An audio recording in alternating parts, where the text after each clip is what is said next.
This is a shir on Likutei Sichos, Chelek Tesvav, the Sicha of Breishis, the fourth, Breishis Dalet. In the pasuk, Vayove Kain mipri ha'adama mincha Hashem. Kain brought from the fruits of the ground a mincha, an offering to Hashem. Rashi quotes the words mipri ha'adama, from the fruits of the ground, and he explains min hagorua, from the, I say the word lousy, from the there's a better word in English that I should be using, from the poor quality, something not good. There's a Medrash Agada that says Zera Pishtanoya, it was flaxseed. Now the reason why Rashi has to learn that Cain brought something that was inferior, that's what I was looking for, is because we understand simply like the Ra'am. Rabbi Mizrahi explains, if he didn't bring something inferior, what did he do wrong that Hashem so miffed him, that Hashem snubbed him and it didn't turn to him? So of course Rashi has to say he brought something inferior. That's why we explained to the 5-year-old Hashem didn't turn to him. However, we have to understand, why does Rashi add and bring an agoda that Zera Pishtanoi was flaxseed? What's the difference in Pshutish Mikra and the simple reading of the pasuk, whether the gift he gave was inferior, whatever it was, or whether it was flax, or it was some other kind of vegetable that he brought? So we can't ask, how do you see from Shutish al Mikra, where do you see in the simple reading of the Pshat, the proof that it was flax? Because Rashi himself brought it in the name of Agoda. So the first thing Rashi says, right when he first explains, without quoting any source, he says it was inferior. He doesn't have to say where he takes that it was inferior. It's obvious in the reading of the pasuk that Cain didn't get a response from Hashem, simply because it was inferior. Although that also says it in Agoda, but Rashi doesn't have to quote the Agoda because that's simple pshat. But what we understand when Rashi quotes that it's an Agoda, that it was flax, this tells us that from the simple reading of the pasuk, we don't know it's flax. That's why he has to quote the Agoda. However, since Rashi does bring the Agoda, Rashi brings an Agoda, he brings Agadic material in his commentary on the Torah only when, as Rashi says elsewhere, when it's Agoda hamiyasheves divrei hamikra. It's an Agoda that clarifies and makes sit tight and sit well, clarifies what the pasuk is saying. In other words, if there's something that's not understood in the pasuk, then Rashi brings an agoda. Why does this necessary for us to know here that besides being inferior, it was flax? Base says the Rebbe, some of the prints of Rashi, there is an addition after this in a parentheses and a half in a brackets. What's the addition that exists in some of the versions of Rashi? Interesting, like what happens that in some printed edition of Rashi there's an addition and in some there isn't. That's a interesting historical discussion. But anyway, in some of the printed copies of Rashi, not the standard one that we have, it says, in addition to this, davar acher, another explanation. Mipri, what does it mean? From the fruits of the ground, me'eze shabali yadei, just of any of the fruits. In other words, le'tev le'mufchar, not choice, not good. He was nonchalant. He just took whatever was available. If I want to use maybe a modern day mushal, on a Wednesday morning he opened his fridge and he saw what's available to bring to Hashem. And even though that in the earlier prints of Rashi, this additional pirush commentary doesn't exist. However, you understand that if it does exist in some of the prints in Rashi, so it also has a place, and that's why some do have that girsa, do have that version in Rashi. So we want to understand, why doesn't Rashi find it sufficient just to say his first pirush? So we could say, what is the second pirush that he just brought, what haphazardly came to sound? Because if you want to say that the sin of Cain was that he brought from inferior stuff, why does the pasuk just say, without clarifying, that he brought from Pri Adama, from the fruits of the earth? The pasuk should have said he brought from inferior stuff. As later when he talks about what Hevel brought, the pasuk does clarify that he brought from the choice of his sheep, or mechalveim, and from their choice, from the firstborns and the choice. In other words, he brought good stuff. So therefore, Rashi brings another pirush in those versions that bring that other pirush of Rashi, That taka, this gift that Cain bought mina garua from inferior quality, is what? It wasn't for Nagarua. It was Mipri. He didn't bring inferior. He just bought from whatever was available. Not good and not choice, but he didn't make a point of bringing something bad. So what was the chet? What was the sin of Cain in that case? The sin of Cain was that he didn't pay attention to bring from the choice and from good. You bring something to Hashem, you got to choose what's good. Aye, but now we have a question on the other side. If you learn according to the first Pirush that the mincha that was brought from inferior quality, now we understand why Hashem didn't turn to Cain and to his gift. Because Cain made a point of bringing inferior quality, he snubbed Hashem. Not just he's showing he doesn't have respect for Hashem. If you have respect for Hashem, you bring the choice, you bring the best. But more than that, he acted in a way denigrating. He brought something inferior. In other words, when you bring something inferior, you're actually insulting the one you're bringing the present to. So that would make sense why Hashem didn't turn to Cain. But how do you explain why Hashem doesn't turn to Cain if not he did something to bring something inferior, but simply he didn't make an effort to bring the good. He took what was available. So why does he get told off for that? Hashem should just totally ignore him. So in other words, how does that second Pirush really fit? Why does Hashem ignore him, rebuff him, if he didn't act against Hashem? He just didn't work hard to bring the best. So we could say the explanation of this, Gimel. Rashi cannot suffice with bringing the Pirush Mina Gorua that he brings from the inferior, because that's difficult. From bringing the mincha, by him bringing the mincha, Cain was trying to bring a point that he's thankful to Hashem, right? So how do we get into Cain's mindset? You're bringing a present to Hashem. Why are you bringing a present, an offering to Hashem? Because you're thankful, gratitude. So why is he bringing something inferior? Which is the opposite of the intention of bringing a gift. More than that, it says after Cain saw that Hashem didn't turn to him, the pasuk says that Cain was very upset. So this is something to be amazed about. After if he brought his mincha, his gift from inferior, he expects Hashem to turn to him favorably. What are you thinking, Mr. Cain? Reb Cain. Later we're going to see that Cain was the first Baal Tshuva. Cain is not. He's the first son of the world. What was in your mind? So we have to say that even though Cain's mincha was taka not accepted, but at least there has to be some semblance of rationale here that Cain should make a mistake. And what's Cain is not just, Cain's a quality person. Where does his mistake come from? Why was he thinking that Hashem would accept it? So that's why Rashi brings another pirush according to those versions that have it. It says, first of all, it was from flax. And also, he didn't choose the inferior. He just took what was available. And as we're going to explain, what is added here by flax and what's the issue with bringing what's available. And by the way, the Rebbe points out here, you know who Cain is. The Ramban says on this pasuk that Cain brought, Hevel brought.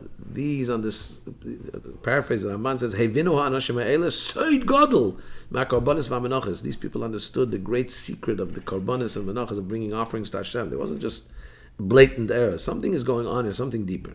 Dalet. So for this, we'll also understand the order of the psukim. First, it says that Cain brought a gift. Then it says Hevel also brought a gift. Hashem turned to Hevel. And then it says, but he didn't turn to Cain. Now, I would think that the words he didn't turn to Cain should come right after. It says Cain brought a gift. Hashem didn't turn to him. And then Hevel brought a gift. Hashem did turn to him. Even if you want to say that the pasuk first wants to speak about the detail of the gifts. Cain brought, Hevel brought, and then the pasuk wants to tell us how they were received or not received. So still, then it should have said Cain brought, Hevel brought. Hashem didn't turn to Cain, Hashem turned to Hevel. But it doesn't say that. It says Cain brought, Hevel brought. Hashem turned to Hevel, Hashem didn't turn to Cain. Either say Cain, what he brought and how he was received first, then Hevel, what he brought and was received, or say both bringings and both receptions. But here it doesn't go in any order, seemingly. So seemingly, we could say b'pashtus that it's because only after Hashem turned to Hevel, that a fire came down to heaven and ate up his gift, That's when Cain understood, one second, I didn't get that treatment. Hashem didn't turn to me in the way he turned to Hevel, and that's when he got upset. We all know that there's a famous analogy. Somebody gets a raise. He walks out of the office of his boss amazed he got a raise of $300. He's excited. He's about to call his family and tell them, until he meets his friend who walks out excited. He says, I got a raise of $1,000. All of a sudden, that $300, all of a sudden he's upset. Where did the joy go? So here Hashem doesn't. When does Cain get upset? When he sees that Hashem does send a fire down from heaven. Till then, nothing to be upset about. However, so according to this, we can say that that's what the pasuk means to hint at. The pasuk says that the fact that Hashem didn't turn to Cain only happened after Hashem turned to Hevel. That's when the disappointment takes place. Because when Cain brought his mincha, there was room to make a mistake that there's actually no sin in what he did. Only once Hashem treats Hevel with such attention, now he understands there's a problem. But however, now that he knows that there's an issue with what he brought and it wasn't a proper bringing, now he should have had regret, charota, the fact that he didn't have any regret and he didn't come and fix what he had done. He could have brought another mincha, he could have brought something beautiful. Now the Torah says, the result of that is that Hashem didn't turn to Cain. So Cain brought, okay, Hevel brought, nothing wrong yet. Now Hashem turns to Hevel. Cain, did you see that Hashem turned to Hevel and not to you? Do something about it. Now Cain doesn't, and he sees that Hashem doesn't turn to him, Taka, because he doesn't fix the situation. Now he gets upset. So hey, as we said many times, Rashi wrote his Chumash, his Pirush, also for a 5-year-old who's just started learning Chumash. So for this we understand that when Rashi says that it was flaxseed, and he doesn't explain that, why is flax something that is distinct in some kind of has some kind of advantage over other things, over other vegetables. So we assume that it's because the 5-year-old already knows it. Where does a 5-year-old know about flax? Rashi has explained earlier when we talk about the 4 rivers, one of the rivers is Pishain. Rashi says, why is it called Pishain? Rashi says because the name Pishain is Megadel Pishtan. It's an area that grows flax. So the fact that you can call a river on the name of the produce it's growing tells you that it's produce that's important produce, right? So already the Ben Chomish Mikra knows that Pishtan is not inferior kind of a vegetable. It's flax. It's something that brings forth some very good stuff.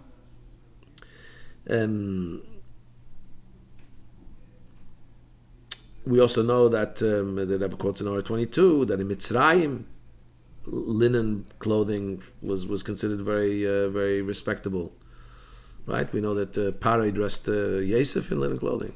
We also know the Kohen Gadol went in linen clothing. So we know that linen is something special. So now we can understand why Cain, when he brought his gift, what was he thinking? He thought the main thing is to bring the species of gift. That's a good species. So you're bringing flax. However, in that very species itself, he brought inferior quality. And that was the advantage of Hevel's gift over Cain's gift. The gift that Cain brought, the gift that Hevel brought, not just did he bring animals, but he brought choice, firstborns and fat, choice animals. It's not about the species, it's about what level of specialness within that species. However, Vav says that interpretation is not fully smooth. Why? Because manivshach, whichever way you look at it. Since Cain looked, if you're saying that Cain looked to bring a better species, why did he bring inferior stuff of that species? So it's not a huge question because the pasuk continues. Hey, you got to know that at the entranceway of a person, sin is crouching, and the person and the sinfulness wants to try and get the person to sin. In other words, we have a Yetzer Hara, we have a negative inclination. And obviously, with Cain, the negative inclination mixed in over here. And it made him fall in doing a sin where he brought a good species, but he brought inferior part of that species. However, with this itself, it says only that the Yetzer Hara crouches at the entrance. In other words, the control of the Yetzer Hara is only in a way that it's standing outside. Doesn't truly define or truly overcome the person totally. So that's why he couldn't stop Cain. The Yetzirah couldn't stop Cain from bringing a gift, or at least bringing something lower quality. He got him to fall in the fact that he thought, you know what? I'm going to bring something, a better species. I'll bring flax, but I'll bring something inferior within that species itself. However, to make it a little more clear, Rashi wants to clarify this for us. So according to the versions that have the second pirush in Rashi brings the second pirush. He brought from fruit, whatever was available to him. This we understand, but Pashtus now, that why Cain truly thought that Hashem would take it. So why didn't Hashem take it if he didn't snub Hashem by looking for inferior? Because after he saw that Hashem found it beloved that Hevel brought the superior quality, he should have right away fixed himself up. But he didn't. Now Hashem says, no, I'm not going to turn to you. But also this pirush is difficult to learn. Why? And in a way, it's more difficult than the first pirush. And that's why most girsas of Rashi we don't have, that he just brought haphazardly, rather than bringing inferior. Why? Because it doesn't make full sense to say that for the fact that Cain brought without making a point of bringing this the superior, Hashem should totally not look at him. It's not like he tried to bring inferior, according to that second pshat of Rashi. So that's why really we're going to go with the first pshat of Rashi. And Rashi says the first pshat he brings is that he brought inferior quality. However, Rashi also adds from that God he brought flax. Because you want to know what was he thinking? He was thinking, I'll bring a superior species. So these two, it's not two different pirushim. It's one pirush. He brought inferior flax. Flax is superior in some way, but he brought inferior quality within flax. Which tells us here, the Rebbe is going to go now to, it's not about what species you bring necessarily, it's about what level you bring within that species. Zayin. From here we have, from the Inyanim of Flom, the wondrous things, according to halacha, that we can learn from Rashi. And this will explain a diuk in the Rambam. The Rambam says if somebody wants to bring himself a merit, he should bring a carbon from the beautiful and the most best quality stuff that he has in that species. And he brings the process called Chelev LaHashem. All desirous, all chelev, all fats, all good things, that should go to Hashem. Where does he bring a proof from? It says that Hevel brought from the firstborns of his sheep and from Chelbeim, from the fat ones, and Hashem turned to Hevel. For the fact that Rambam says a person should always bring from the choice of that species, tells us that the Indian of bringing everything choice to Hashem means bring the choicest within the species. If you're planning to bring a certain species, you got to bring the choicest one of that. But it doesn't mean to say you have to bring the most choice species. In other words, for example, here the Rebbe brings, when a person says he's got a commitment, he's making a vow to bring a carbon. So if somebody says stam, he's going to bring a carbon, he should bring from the largest of the species that he's committed to. For example, if a person committed to bring an oila, a burnt offering from the bakar, from animals, from cattle, he should bring an ox, and not a calf. Because you should bring the choice from the species that he made a neder to. However, even if somebody's wealthy, if he makes a neder to bring something cheaper, for example, if he makes a neder to bring a burnt offering from the bird family, he's allowed to.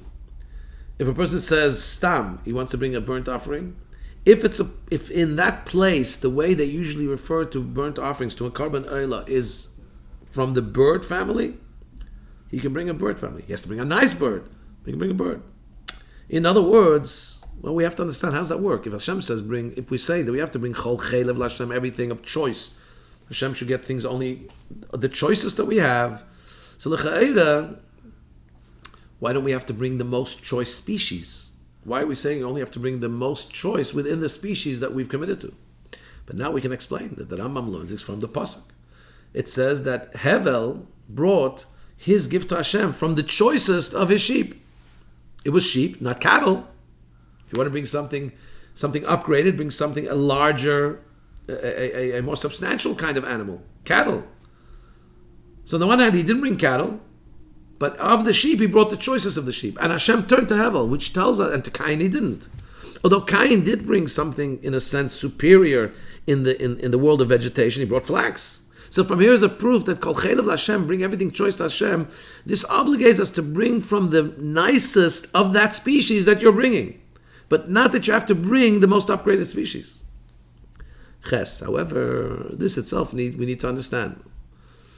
Why is it better to bring this upgraded quality within that species rather than bringing the most upgraded species? So we could say the explanation is, what's the point of bringing everything that you bring to Hashem should be of the choice of that species? We could say that really brings home to us the recognition that La Hashem ha'aretz imlei, the whole world belongs to Hashem.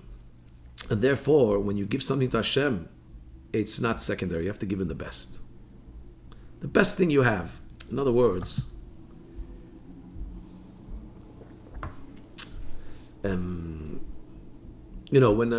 for example, when a guest comes, let's say it's not a mitzvah, let's just talk human nature. A guest comes, you give him the best bedroom?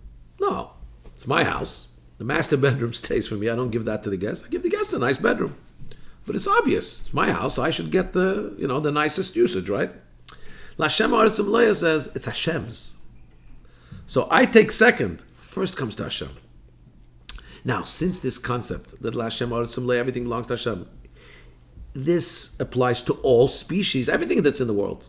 Sai nicer species, more upgraded kinds of things. Sai lower kinds of things. So therefore, this point of Kol Chelev Hashem, everything, the choice always has to go to Hashem, is not something that just applies to some select kind of species. Because if so, you wouldn't have the recognition being expressed that the Eibush is balabas of everything, of every kind of species. Also, according to that will come out that in the things that are not upgraded species, you can't be Makayim, this you can't fulfill this injunction, bring everything choice to Hashem. So therefore what we understand is that whatever you're bringing, whatever kind of thing you're bringing, bring the choice of that kind. Right?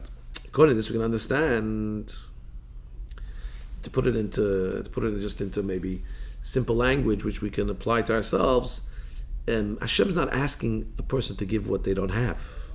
Hashem asks us to give what we have. What we have, we should give the best of what we have. So according to this, we'll understand what was really going on, a deeper expression of why Cain was bringing what he brought.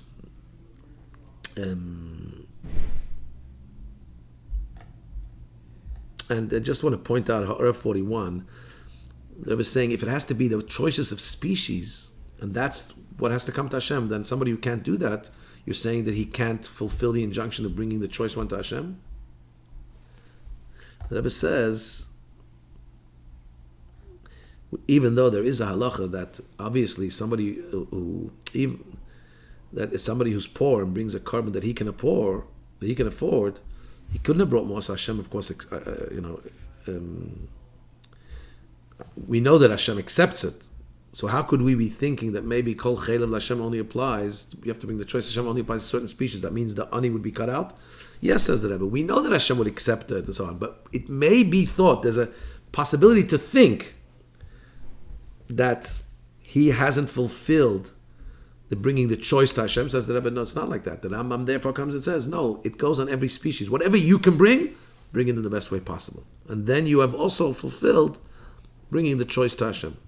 Test. According to this, we also understand the inner reason why Cain didn't choose his mincha from the choice, from the choice one of that species, but rather he took a superior species. He took flax, but he didn't bring the superior flax. He brought flax, which is superior. Why was he thinking? The Alter Rebbe explains in Kantor that the carbon of Cain was from flaxseed. It's like the fact that the Kohen Gadol got dressed in linen clothing. Why? Because bad, in Hebrew, the linen clothing is called big day bad. Bad means one stalk. What does this hint at? The fact that the pishton, flax grows with one stalk per seed. One stalk is reminiscent of unity, achdus. On Yom Kippur, the Kohen Gadol was in the holiest place, holiest day, and so on. So he was wearing clothing that denote achdus, oneness of Hashem. And this is a oneness that supersedes, that precedes division, and it's higher than taking many things, like the Dalit Minim. We talk about bringing together the Achdus and the Dalit Minim. For example, the Aravas, we say they grow in togetherness, but they grow separate, but separate things that grow together. The mila of linen is that each seed grows one stalk, and this shows us, this hints at the oneness of Hashem before it goes down into detail. So rather than we say Hashem Echad, that Hashem is one within 7 heavens and 1 earth and 4 corners of the world. So we're bringing together all these things that look separate, but really they're part of one. But then there's a level which we talk about, which is Yochid, which is the singularity, the existential singularity of the Eibishter before he comes down, even so to speak, to create details. That's what is being hinted at on Yom Kippur, the highest day, where we jump, where we're higher than the worlds and higher than division. And Cain wanted to bring down this into the world, this level of Yochid, which is higher than division, into detail. And that's why he wanted to bring, he wasn't so caught up that there's differences between various levels within that species. Because that's already detailed, better, worse, medium. No, he wasn't going there. He wants to talk about just pure unity, which gets expressed by flax. So he's bringing flax, but it doesn't make a difference to get into the detail of which flax it is, what quality it is. However, that wasn't the kavanah. That wasn't Hashem's intention, because the ultimate intention of Hashem is not so much that we should bring into the world a feeling of the oneness of Hashem that's higher than any details. The yochid, that level of singularity. Because that would require us to remain divested, to remain disengaged with the world. Because and then what would happen is when we lower ourselves to be involved in the world, we would be stripped of that level of achdus of Hashem that has been with us when we were able to stay away from detail. And when we come into the world, we'll be torn away from that. The purpose of what our shlichus is to bring echad. In other words, to create the oneness of Hashem, to show the oneness of Hashem in the in the disparate things that seem to exist in the world. So then what we do have to do, we do have to pay attention to details. We're paying attention to details, you got to bring what's the highest level, the superior quality within that species. Yud, here comes a teaching for everybody, all of us, how much we have to be trying to do hidur mitzvah, to beautifying mitzvahs. If even Cain, what he was trying to do is to bring down the hergish of Yochid, right? The singularity that is expressed through flax. And nonetheless, since he didn't do it with superior quality, he was lacking in the hidur in beautifying the mitzvah. He brought a good species, but he didn't bring superior quality within that species. And that's why he fell down. His falling was that instead of learning from Hevel, one second, Hevel brought something nice, Hashem turned to him, he should have had a jealousy, but a jealousy cannot save from a jealousy of scholars, which tar b'chacham, which leads to more knowledge. Have a jealousy and say, I better do that same thing. And upgrade my mincha, make my mincha superior. And then that would have had both milas, would have had both virtues. It would have been a superior species, and it would have been superior quality within that species. Instead, he fell, God forbid, and he got into a jealousy that didn't lead to additional virtue. He got up and he did what to Hevel, what he shouldn't have done. So if that's even with Cain, who his intention, he was so well intentioned. By the way, in the Ha'adah 46, we point out Cain was a high level guy. He's not just in Kabbalah and Chassidus, he's a very high level guy. So if even he, though, because it was lacking in the hidur and the beautifying the mitzvah, could fall so low, how much more by us? For us, it's like climbing up a mountain. We always have to climb higher and higher. And by the way, when you climb up a mountain, if don't keep climbing up, you're going to slip back. So we always have to try and add to beautifying the mitzvah, and everything of Kedusha, we should bring the beautiful one, the good one, till we should bring Min HaYofev, I'm sure Yosef, the best and most choices of what we have. And when a Yid gives his best to Hashem, then Hashem pays him back with all the good things in Gashmis and Ruchnias, Miyodei, Hamaleya, Psucha, Akdesh, V'Chavim, from Hashem's wide open hand. Amen.